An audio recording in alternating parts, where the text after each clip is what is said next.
તો સ્થાનિક સ્વરાજ્યની ચૂંટણીને લઈ આવતીકાલે મતદાન થવાનું છે। છેલ્લી ઘડીનું ઘમાસાણ મચેલું છે। વહેલી સવારથી મતદાનની શરૂઆત થઈ જશે અને 18 ફેબ્રુઆરીએ મતગણતરી હાથ ધરાનાર છે। મહાનગરપાલિકા તાલુકા પંચાયતમાં મતદાન થવાનું છે, જેમાં કુલ 7036 લોકોએ ઉમેદવારી નોંધાવી હતી અને 1261 જેટલા ઉમેદવારોના ફોર્મ અમાન્ય રહ્યા છે। 478 ઉમેદવારોએ પોતાની ઉમેદવારી પત્ર પરત ખેંચ્યું।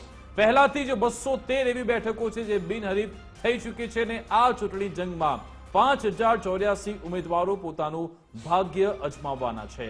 18 ફેબ્રુઆરીએ દૂધનું દૂધ અને પાણીનું પાણી થઈ જશે। અત્યારે આ ચૂંટણીનું ચિત્ર સ્પષ્ટ થઈ ચૂક્યું છે, પરંતુ આ સ્થાનિક સ્વરાજ્યની ચૂંટણી તેને એક લિટમસ ટેસ્ટ તરીકે પણ જોવામાં આવે છે। જ્યારે પણ વિધાનસભા ચૂંટણી કે લોકસભા ચૂંટણી આગળ પાછળ હોય અથવા તો કયા પક્ષનું કેવું મજબૂત નેતૃત્વ છે, મજબૂત તેનો દમખમ છે જે તે વિસ્તારમાં, તે પણ આપણને ખબર પડતો હોય છે, કારણ કે આ સીધો જ લોકો સાથે જોડાયેલો મુદ્દો હોય છે। કારણ કે ત્યાં તેમની સ્થાનિક સમસ્યાઓ, સ્થાનિક તેમની પ્રાથમિક સુવિધાઓ તેમને મળે છે કે નહીં, તે બાબતે રાજકીય પક્ષો કેવી રીતે કામગીરી કરી રહ્યા છે અથવા તો કરવા માંગે છે, તેનું એક આપણને ચિત્ર જોવા મળતું હોય છે। મુફદ્દલ વિકાસ, સ્થાનિક સ્વરાજની ચૂંટણીમાં આપણે જોયું છે કે જેમ જેમ સમય એડવાન્સ થતો જાય છે, ટેકનોલોજી હાઈટેક થતી જાય છે, એની સાથે સાથે ચૂંટણી એ રીતે પણ રસપ્રદ બને છે કેમ કે પહેલા પ્રચાર અને પ્રસારના જે માધ્યમો છે એ અત્યારે જેટલા સક્ષમ છે એટલા સક્ષમ નહોતા।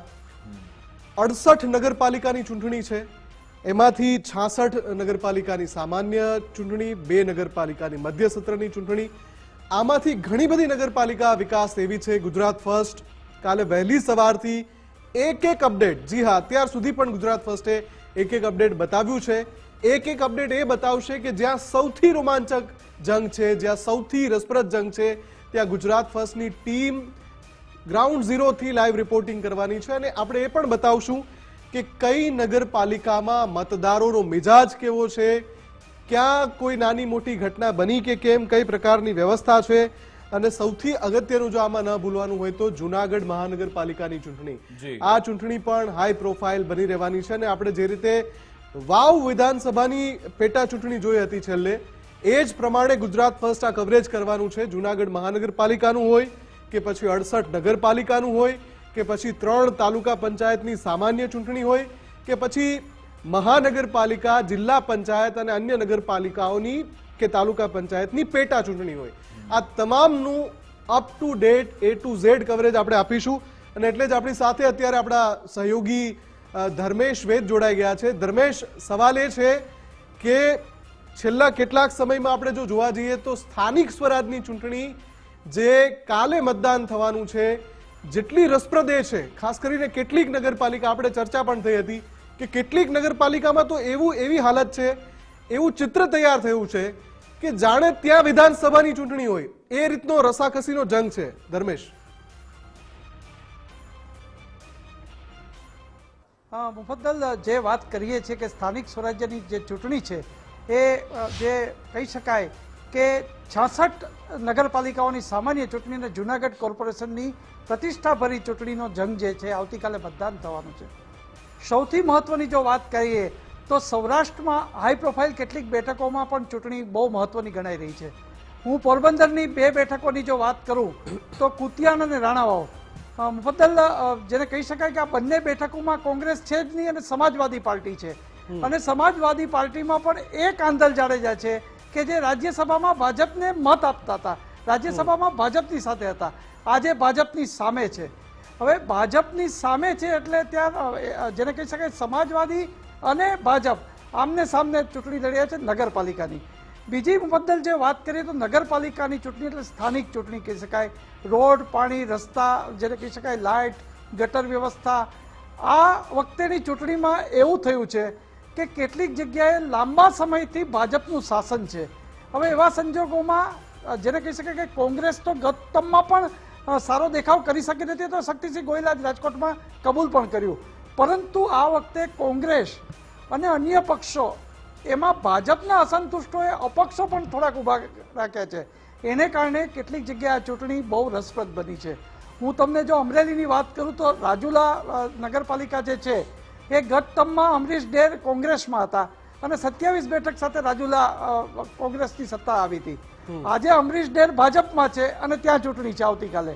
જોવાનું એ છે આ બધા જ જંગ વચ્ચે જુનાગઢ મહાનગરપાલિકાની વાત કરું તો સતત ભાજપનું શાસન રહ્યું છે મહાનગરપાલિકામાં, અને એવા સંજોગોમાં જે કહી શકાય કે ઉમેદવારી ફોર્મ ભરત જે 4 તારીખે ખેંચવાના હતા તે દિવસે ગુજરાતનું કોઈ પણ ક્ષેત્ર બાકી નહોતું કે જ્યાં હાઈ પ્રોફાઇલ જેને કહી શકાય આક્ષેપો પ્રતિ આક્ષેપો ભાજપ કોંગ્રેસ વચ્ચે ન થયા હોય. અને એ પછી તમે જો ગઈકાલ સુધી જ્યારે પ્રચાર પડઘમ શાંત થયા ત્યાં સુધી અમરેલીમાં મોરે મોરો જે આપણે એક બહુ શબ્દ ટકરાયો હતો એવો ભાજપ કોંગ્રેસના લોકો સામસામે ટકરાયા હતા. એ જ રીતે તમે જુઓ તો ચોરવાડ નગરપાલિકાની વાત કરું તો જુનાગઢના ભાજપના સાંસદ રાજેશ ચુડાસમા અને વિમલ ચુડાસમા જે કોંગ્રેસના ધારાસભ્ય છે સોમનાથના, આ નગરપાલિકામાં પ્રતિષ્ઠાભર્યો જંગ છે, કારણ કે ચોરવાડમાં વિમલ ચુડાસમા વર્ષોથી કોંગ્રેસનું શાસન છે, અને એટલે એ જંગ પણ એવો છે ભાજપ અને કોંગ્રેસની કાંટાની ટક્કર છે. આ જ રીતે જો તમે જોઈએ તો જુનાગઢની બીજી 2 મહત્વની બેઠક કહું તમને, માણાવદર વિધાનસભાની બેઠક, જે વિધાનસભાની ચૂંટણી પછી જે રાજકારણ બદલાયું અને પૂર્વ મંત્રી જવાહર ચાવડા નિષ્ક્રિય થયા એ પછીની આવતીકાલે જે ચૂંટણી થવાની છે એ નગરપાલિકાની છે. માણાવદર નગરપાલિકામાં આ વખતે જવાહર ચાવડા નિષ્ક્રિય છે, કોંગ્રેસે સામે છે જ, પણ કેટલાક અપક્ષો પણ છે. એ કેવું પરિબળ ભાગ ભજવશે બહુ મહત્વની વાત છે. એટલે ગુજરાત માટે લાંબા સમય પછી વાવની આપે જે ચૂંટણીનો ઉલ્લેખ કર્યો એ પછી 66 નગરપાલિકા, 2 અન્ય નગરપાલિકા પણ 66 નગરપાલિકાઓમાં જે ચૂંટણીનો માહોલ છે, આટલા દિવસ જે પ્રચાર છે એમાં કોંગ્રેસે પણ ભલે ગત ટર્મમાં એમને નહોતું ખાતા ખોલ્યા, એટલી સફળતા નથી મળી, આ વખતે પણ 200 થી વધુ બિનહરીફ થઈ ગઈ છે. તેમ છતાં શક્તિસિંહ ગોહિલ પણ કોડીનાર પણ આટો મારી આવ્યા છે, જુનાગઢમાં પણ જાહેર સભા કરી છે, પોરબંદર જેને કે અન્ય વિસ્તારો જે કહી શકાય વિસાવદર, આ તમામ જગ્યાએ કોંગ્રેસના એક પ્રભારી 3 મહિના પહેલા પણ નિમાઈ ગયા હતા. બીજી વાત એ છે કે ભાજપમાં 60 વર્ષ, નો રિપીટ થિયરી, આ બધા જ મુદ્દા આવતીકાલે કેટલા ભાગ ભજવે છે મતદાન સમયે એ પણ જોવાનું છે. અને સૌથી મોટું પરિબળ હું હજી કહું છું કે આ સ્થાનિક ચૂંટણી છે, સ્થાનિક પ્રશ્ન, અને હવે તો એક શબ્દ એવો આવ્યો કે આપણો કોર્પોરેટર કે આપણો નગરસેવક કેવો હોવો જોઈએ, 108 જેવો. આ શબ્દ કાઠિયાવાડમાં તો સૌરાષ્ટ્રમાં સાંભળવા મળી રહ્યો છે. એટલે પક્ષાપક્ષી કરતાં પણ આપણો કોણ એવા પણ મતદાન થાય એ થોડાક જે ચિત્રો કે સંકેતો છે એ પ્રચારમાં પણ જોવા મળ્યા છે. આવા સંજોગોમાં આવતીકાલે જેને કહેવાય કે લોકશાહીનું મહાપર્વ, સૌથી વધુ મતદાન થવું જોઈએ, સ્થાનિક ચૂંટણી છે અને ચૂંટણી પંચે તમામ વ્યવસ્થા કરી છે, સુરક્ષા બંદોબસ્ત રખાઈ ગયો છે. ત્યારે ગુજરાત ફર્સ્ટની પણ અપીલ છે કે મતાધિકારનો તો સૌએ ઉપયોગ કરવો જોઈએ, કારણ કે આ તો લોકલ ચૂંટણી છે, મેં એમ કીધું ઘર આંગણાની ચૂંટણી છે, પાલિકા અને મહાનગરપાલિકા અને પાલિકા અને પંચાયતની. તો આવા સંજોગોમાં એક એ અપીલ પણ છે કે મતદાન સૌ કરે, જેને કહી શકાય કે સારામાં સારું મતદાન થાય અને એ લોકશાહીનો આ પર્વ ઉજવાય, એ પણ એક અપીલ છે. જી બિલકુલ. અને ધર્મેશ, આમાં અત્યારે ભાજપ માટે સૌથી મોટો માથાનો દુખાવો એ છે કે કોંગ્રેસ નથી, પરંતુ તેમના જ પક્ષના લોકો જે અપક્ષ દાવેદારી કરી ચૂક્યા છે. ઘણી બધી એવી બેઠકો છે જ્યાં ભાજપની સામે ભાજપના લોકો જ પડેલા છે. તેમને કદાચ કોંગ્રેસથી ડર નથી, પરંતુ આ અપક્ષ ઉમેદવારોથી ડર છે કે જે કદાચ સમીકરણ બગાડી શકે છે. શું તેના માટે કોઈ રણનીતિ તૈયાર થઈ છે, અથવા તો તે માટે કોઈ એક્શન પ્લાન તૈયાર થયો? અને બીજો સવાલ કોંગ્રેસ અને આમ આદમી પાર્ટીનો, કારણ કે શું આ બંને જ્યારે અલગ અલગ ચૂંટણી ઘણી જગ્યાએ લડી રહ્યા છે તો તેનો સીધો ફાયદો ભાજપને થઈ શકે છે, અથવા તો એ પ્રમાણેનું કદાચ કોઈ ચિત્ર જોવા મળી શકે? વિકાસ, સૌથી મહત્વની વાત, જ્યારથી ગઈકાલે પ્રચાર પડઘમ શાંત થયા પછી ગુજરાત ફર્સ્ટની ટીમ, એટલે હું પોતે સહિત જુનાગઢ હતો, હું રાત્રે 3 વાગ્યા સુધી મેં જુનાગઢના ગ્રાઉન્ડની જે અભ્યાસ કર્યો, તો સૌથી વધુ જે ફફડાટ હતો એ લોકોમાં ક્રોસ વોટિંગનો, જેને કહી શકાય પેનલ ટુ પેનલ મતદાન થવું જોઈએ. અને એ તમે જેમ કીધું કે સૌથી વધુ જે નો રિપીટ થિયરી, પરિવારવાદ, એકને એક પરિવારમાં કોઈને ટિકિટ ન આપવી, પણ એ કેટલીક જગ્યાએ બન્યું છે, કેટલીક જગ્યાએ નથી બન્યું. કુતિયાણામાં ભાજપે ડેલીબેન જે છે એમના જ પરિવારના 4 લોકોને ટિકિટ આપી છે, કેટલીક જગ્યાએ નથી આપી. તો એવી જગ્યાએ કેટલાક લોકો કોંગ્રેસ અને આમ આદમીને બદલે નવો પક્ષ લઈને પણ આવ્યા છે અને અપક્ષ તરીકે ઊભા છે. જુનાગઢના એક વોર્ડ નંબરમાં પણ 11 કે 10માં, વોર્ડ નંબર 10માં પણ આવી જ સ્થિતિ છે. એટલે આ રણનીતિ માટે આજે કતલની રાત છે. ગઈકાલે પણ રાત્રે લોકો મોડે સુધી જે સામાજિક બેઠકો કરવાની હોય, ખાટલા બેઠક, એ કરતાં કે જાહેર પ્રચાર પડઘમ શાંત થઈ ગયા છે. એટલે છેલ્લા સમીકરણો મુજબ ભાજપમાં જે ટિકિટ ફાળવણીનો અસંતોષ છે એ લોકલ લેવલે કેવો ભાગ ભજવે છે એ ડેમેજ કંટ્રોલ થઈ જાય કે નહીં, બાકી એક પણ ક્રોસ વોટિંગ થાય, એકાદ પેનલ ડગે તો આખા પરિણામ ઉપર અસર થતી હોય છે અને ભૂતકાળમાં આવું થયું છે. એટલે આ વસ્તુ બહુ મહત્વની છે. પછી રાજુલાની 4, અમરેલીની 4 હોય, જુનાગઢ જિલ્લાની 6 નગરપાલિકા હોય, જુનાગઢ કોર્પોરેશન હોય, રાજકોટની ઉપલેટા, જેતપુર હોય. તમે જેતપુરનો તો આખો એક તમે જો ટિકિટમાં 2 મહત્વના વ્યક્તિ જયેશ રાદડિયાના ટિકિટ નથી મળી, જોકે પછી ડેમેજ કંટ્રોલ થઈ ગયું, જયેશ રાદડિયા નેતૃત્વ સંભાળી લીધું. પણ એક મહત્વની વાત એ પણ વિકાસ કહી દઉં છું કે આ વખતે તમામ ધારાસભ્યોને નેતૃત્વનું પડકાર પણ છે, કારણ કે એમના હસ્તક આ પહેલી ચૂંટણી આવી. ધારો કે સંજય કોરડિયા જુનાગઢ કોર્પોરેશન, અર્જુનભાઈ મોઢવાડિયા પોરબંદર, મનસુખભાઈ માંડવિયા કેન્દ્રીય મંત્રી, આ બધાના નેતૃત્વમાં જે આવા તો એ જ રીતે જ અમરેલીની તમે જુઓ તો નવા જ ધારાસભ્યો બધા જ, અને એના નેતૃત્વમાં આ પાલિકાનો જે જંગ છે એ આવતીકાલે લોકશાહીનું પર્વ ઉજવાશે. ક્યાં કેવું પરિબળ ભાગ ભજવશે, ક્યાં કોણ તૂટશે એ તો 18 તારીખના પરિણામમાં જ ખબર પડશે. પણ બંને જગ્યાએ રસાકસીનો માહોલ તો જોવા મળી રહ્યો છે, નિષ્ક્રિય નથી. અને પોરબંદર કુતિયાણા તો એકદમ રસાકસી એટલે છે કે આખો સમાજવાદી પક્ષ રાણાવાવ અને કુતિયાણા લડી રહ્યો છે. બિલકુલ આભાર ધર્મેશ, અમારી સાથે જોડાવા બદલ. તો ધર્મેશની જે વાતચીત છે એમાં સૌથી અગત્યના 2 મુદ્દા મને હાઇલાઇટ કરવા છે. આપણે આગળના મુદ્દા તરફ જઈએ પહેલા.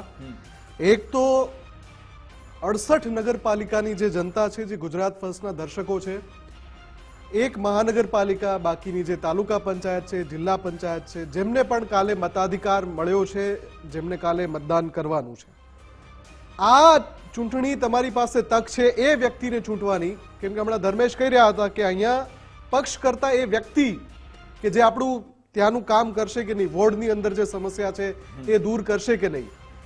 પછી તમે આવતી ચૂંટણી સુધી, કેમ કે હવે તો ચૂંટણી સમયસર નથી થતી સ્થાનિક સ્વરાજની, આવતી ચૂંટણી સુધી ફરિયાદ કરો, આવેદનપત્ર આપવા જાઓ, ભલે એ બધા તમારા બંધારણીય અધિકાર છે, એ બધું કરો તમે, પણ રસ્તા માટે, પાણી માટે, વીજળી માટે, જે ડ્રેનેજની વ્યવસ્થા છે એના માટે, વેસ્ટ મેનેજમેન્ટ, સફાઈનો મુદ્દો છે એના માટે, આ બધી બાબતોને સૌથી વધારે ઘણા બધા નગરોમાં તો રસ્તાની જે હાલત છે, કચ્છર ગાણ બોલી ગયો છે. જુનાગઢ મહાનગરપાલિકા અંતર્ગત જે રસ્તા આવે છે ત્યાં પણ ઘણી જગ્યાએ ખરાબ સ્થિતિ છે, હું પોતે જોઈને આવેલો છું. તો આ બધા જ જે નગર છે ત્યાં તક છે જનતા પાસે કે કાલે મતાધિકારનો એવી રીતે ઉપયોગ કરે, વિવેક બુદ્ધિ સાથે ઉપયોગ કરે, જેથી એવો વ્યક્તિ ચૂંટાય જે તમારા પ્રશ્નો આગળના સમયમાં હલ કરી દે. એવો નહીં કે બસ આપણે ગાડરિયા પ્રવાહમાં મતદાન કરી દઈએ. આ એક તક છે તમારી પાસે જે ઘણા વર્ષે આવતી હોય છે. એટલે તમારી સમસ્યાને ઉકેલી શકે એવા વ્યક્તિને, એનો ચહેરો, એનું કામ, એની કામ કરવાની પદ્ધતિ, એની નિયત, એની નીતિ રીતિ બધું જોઈને મત આપજો. બિલકુલ, આ એક તમારી પાસે એક અત્યારે મોકો આવ્યો છે, મોકાનો તમે પૂરેપૂરો ઉપયોગ કરજો, પૂરેપૂરો લાભ ઉઠાવજો, કારણ કે પછી તમને એ સવાલ કરવાનો મોકો નહીં મળે આ મતદાનની બાબતથી. હવે આગળ